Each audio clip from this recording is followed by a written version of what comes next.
How's it going, everybody? It's me, Waddles, and in today's video, we're gonna talk all about the new Minecraft bestie, the Camel.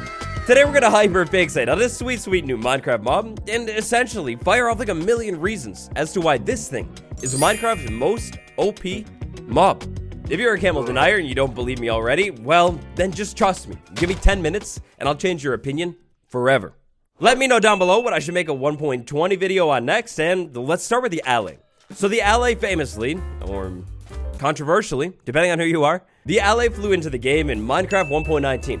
Just like the alley, there comes one update before this beautiful beast, the camel is tied to a structure. So you might have seen my 22W42A snapshot video. In that video, I kind of did like a first reaction to the camel, my first thoughts, my first glimpse, my first everything. In that video, we talked a little bit about how you find this thing. If you know where a desert village is in your world that you've never been to, which I don't know how that's logically possible, but anyways, a desert village. This desert village is kind of a swamp village too, so this is perfect. First things first, find a desert village. Second thing second, find the well inside of that desert village. Typically, with every single desert village, you're gonna get one camel generating right now. That means if you try to kick off your camel farm, you're gonna have to find more than one desert village, promoting exploration. Now, hang with me for a second, but let's get a little bit technical here. The bounding box of the camel. That's basically like the actual size of the mob. As you can see here, the head leaves the bounding box, which means hitting the head, literally illegal. Like we can never hit it. Or the tadpole on its nose. It's impossible. We've already speculated a ton about how the newest mob vote winner is gonna be gigantic. Like, it's a literal dinosaur, but check this thing out. I mean, the camel, it's not even a literal dinosaur, and it's already massive. This bounding box is bigger than the warden's bounding box, and it's not even a dinosaur.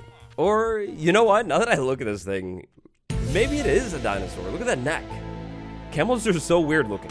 Now keep all this bounding box stuff in mind because we'll come back to it. If I have a camel in 100% survival and I have a saddle, just use a saddle on a camel. The saddle is just gonna go on top of the camel without needing to interact with any UI or anything like that, and that's pretty sweet, but it doesn't stop there.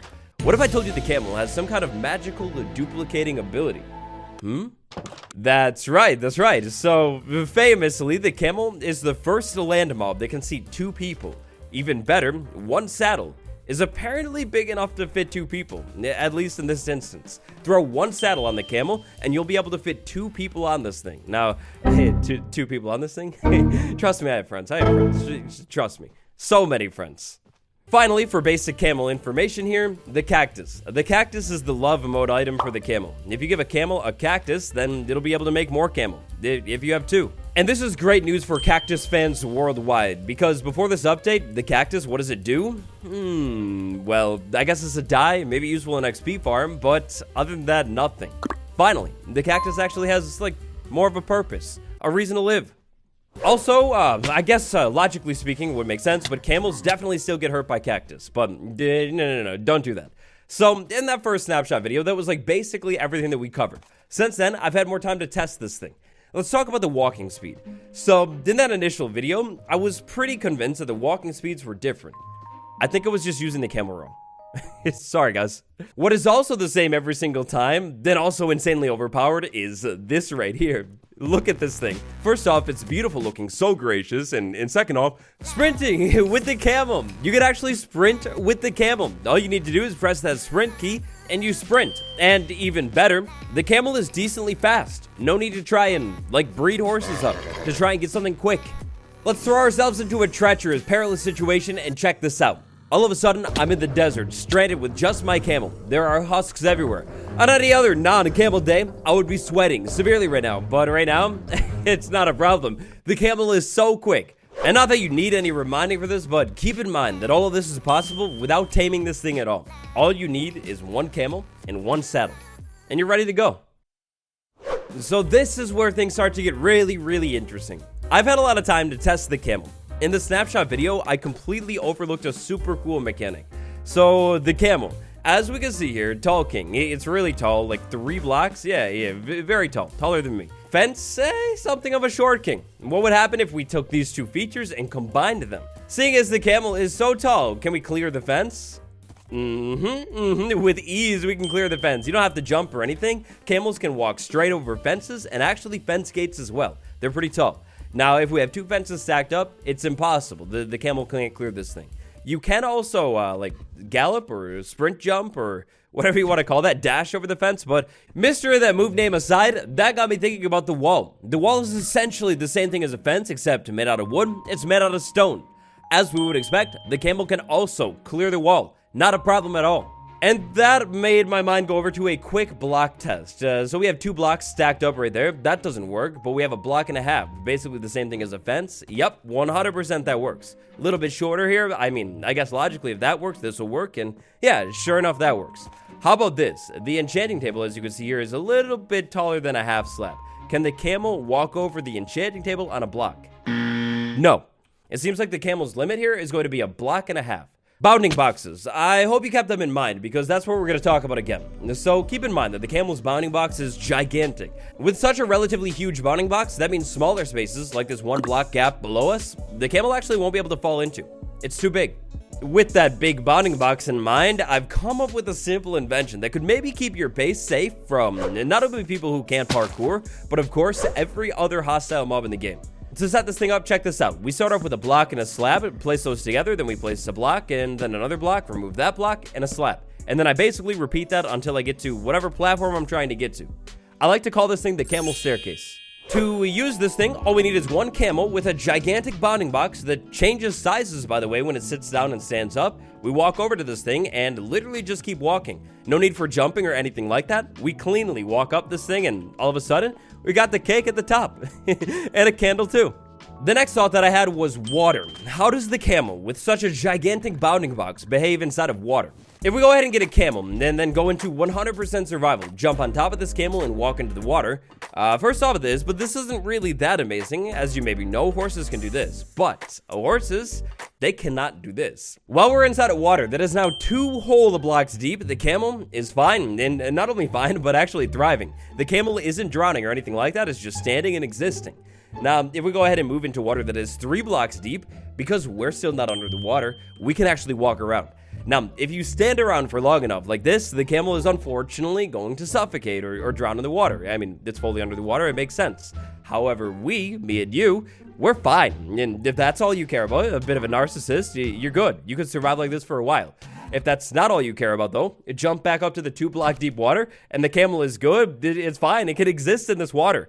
Not only can it exist in this water, but you can actually speed, jump, boost, dash. I don't know the technical name for this. Sorry, guys. I mean, sure, you got that little bit of a cooldown that you're going to have to deal with, but still, moving through water on a rideable mob, it has literally never been this easy before. Now, the one buzzkill for this thing is, as soon as you move into the deep water, I guess kind of as you would expect, you're kicked off of the camel. By the way, for the most part today, pretty much everything I'm showing you is going to behave exactly the same over on Bedrock Edition, except this one.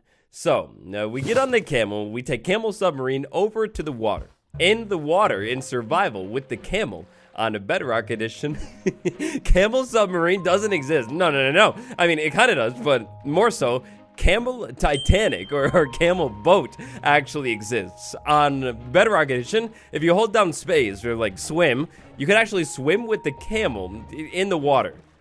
That's definitely a bug. 100% it's not meant to work like that, but it does. Camel jumping. It seems to be the same from camel to camel. Like, every camel has the same jump, which is about the amount of space in between these 2 black lines. The further you charge the camel's special, of course, the further you're gonna go. So 1 full bar of camel charge is 1, 2, 3, 4, 5, 6, 7, 8, and maybe a little bit more, like 9 blocks or so. That's a pretty big jump. The vertical, though, we're not talking about the vertical. The camel, we'll just say it won't be dunking. I feel like this almost doesn't even really need to be said with this, but it's pretty obvious that this whole camel dash thing is going to be useful for clearing gaps in your world, like maybe a deep river or something like that. We could use the camel to make it a good amount of the way across the river, then jump on the camel, and maybe just float the rest of the way across. That's not too bad. So far, I've shown you so many interesting ways you could use the camel to move around your world, but it's not all just movement. You see, there's that height mechanic too, the beautiful height mechanic. So, Camel, as we established already multiple times, Tall King. The Tall King is definitely tall. We'll get a couple hostile mobs in here that are definitely short, or at least shorter than the camel. We jump on top of the camel. We stand right here, just next to these mobs. Some really dangerous ones too, like the Vindicator, and they can't reach me. It's pretty amazing. Now, this isn't going to work as well for range mobs, you know, like pillagers, skeletons. This is pretty dangerous, and also taller, but still not range mobs. Yeah. Wither, dangerous for sure, and creeper, explosive, highly explosive. It wouldn't have worked anyways. I died already, but wouldn't have worked. Minecraft Woodland Mansion. A beautiful structure. So here I am, friends. It's over at my local Minecraft Woodland Mansion with no armor on at all. No armor. Just my trusty camel, Stefan, and this beautifully named bow. Of course, an arrow, a little bit of food, and some torches as well. As we slowly creep into this structure right here, we take a look around. It's dark. We should light that up. If I find a skeleton, it's not going to be good. As I slowly creep around this structure, I mean, maybe early game in my world too while we're at it. Like, I spawned in the desert right next to a village, grabbed this camel, and went for it. As I move around, I find a lot of bad guys, like Baby Zombie, despicable, but not so despicable anymore. On this camel, you're not a problem. My iron sword, trusty iron sword, of course, I wouldn't have forgotten that one. No, I brought that thing too. Pretty early game, right? Gotta be careful with the bow up close. Don't want to light the camel on fire, you know? But anyways, I slowly creep through this structure and take a look around. Now, of course, I could jump off the camel and take all this delicious loot that I'm finding, or instead, maybe I keep slowly sneaking. Eventually, I find really bad things, like so bad that it could one-shot me, maybe two-shot me with no armor. Except from up here, I see no king. When I find a long corridor that is plain and empty, very boring and repetitive, I camel dash throughout the corridor to quickly speed up the process. Slowly, so slowly, I move throughout the structure, looking out for anything highly dangerous. If I find any ranged mobs, I take them out from a range with the bow, right? And remember, we can sprint too. Speed the process up by sprinting through the hallway, dash and sprint, maybe even, perfection. I gotta be careful. You gotta be really careful for things like the creeper. They creep up on you, you know how it is. But all of these things, I take my time with them. You can't give me. Alright, so with Vindicators, I think I've proven my point. The one thing is the Evoker, of course, with all those ghosts, 100% they'll give me. Unless, however, unless I can keep my distance. If I can find the ghost summoning monster demon thing, like it's in that room right there. So what I'm gonna need to do is lure it out here and, of course, like, you know, avoid these things. Or maybe bring the armor for the ghost. Sure. The ghosts are dangerous for sure, but look at this. If I can get good range on the thing with a bow, I could just take it out. And like I said, maybe the armor for the ghost things, but the camel in the Woodland Mansion, it's literally game breaking, basically. But besties, but it doesn't stop there. What if maybe we cleared out the Woodland Mansion, like, entirely, and then I brought my obsidian with me and went into the Nether? And then once I made it inside of the Nether, I found a beautiful Nether waste biome. Gonna have to watch out for the ghast, but then again, that's what this overpowered bow is for. One shot, and you're done. Oh, my friends, my good friends, a brand new gold farm meta has been unlocked. Here we are, inside of the Nether waste biome, looking for the zombified piglin. Go ahead and aggro them, they're gonna charge at me. Being so high up, like I am, you know, up on top of this mountain, all I need to do to farm the gold in the Nether is stand right here. Definitely need to be careful about these blocks right there. Don't let the piglins too close to you. But I stand up here and maybe with the bow, I just go ahead and take them out. Or maybe I gear things up a little bit more and get a better sword. But this is my point. My point exactly is up on top of the piglin with the sword. We take our time and take this thing out. It's a moving gold farm. This is a moving, really easy piece of cake gold farm. You move around a little bit to, of course, you know, like draw even more piglins in. And all you do is take them out. If you're doing this, 100% don't walk in the fire. The camel burns. I tested it in magma. I tested it in everything. It'll burn. It's not good. 100% bring gold armor so you don't have any problem with a ranged piglin. Also, maybe consider a beefed up sword. You know, something really good to make it worth your time. This super insanely easy movable gold farm, oh, that's it. Just to make sure that you're being careful with the piglin. Sometimes they can hit you, so be careful. But for the most part, you should be pretty good. Whenever you hear a ghast, get that overpowered bow out, take the ghast out. Whenever you take a little bit of damage, maybe you have better armor with you. You can do something simple like this to maybe make the setup a little bit more safe, but I do recommend moving while using this gold farm. It seems to work a little bit better. But I mean, it's a whole lot better than all of that work required for a big gold farm. Yeah, I think it's safe to say that the camel is pretty OP.